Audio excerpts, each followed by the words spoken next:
So in this call with licensing, a few questions came up related to COVID. And one of the questions that came up was, why aren't we already treating COVID-19 just like we would treat the common yearly flu?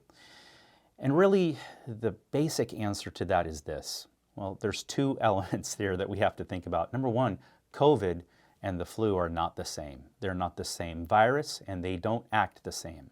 The common flu is a seasonal virus.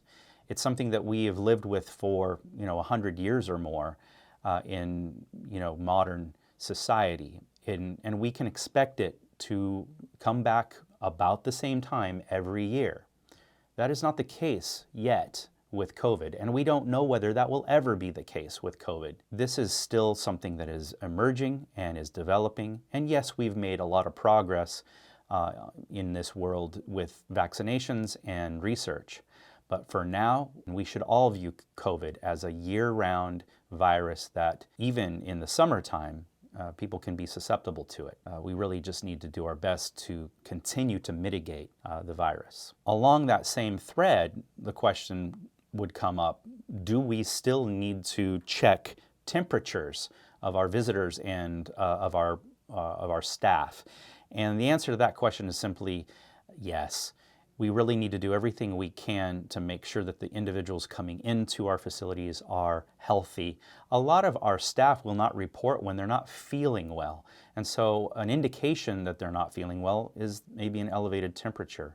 So we really want to keep that in mind and understand that for now, it's just a way to keep our residents safe. And that's why we're in this business, to take care of these residents. So let's do everything we can. As frustrating as it may be, it's still something that we need to consider. And talking about frustration, what about masks and social distancing? When will that all end? Well, who knows? At this point, as I said, COVID is still emerging. It's still developing. There are new variants of this disease that are coming up monthly.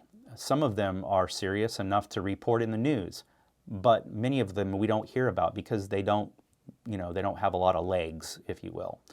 So currently you do need to continue masking. Your staff do need to continue masking. You do need to continue having fit tests if you're utilizing those N95 type masks. And as far as testing goes, you still need to continue with routine testing. And it is okay for your staff to test themselves as long as they are witnessed doing so. And who is the witness? Well, that should really happen in a regulated environment, probably something you should do at your facility. Or they should just go to a prompt care if they're not sure how to test themselves. If you have any questions about any of these things, feel free to reach out to us, as I've said before, at Community Care Options. You can find us online at www.communitycareoptions.com. You can find us on Facebook and Instagram.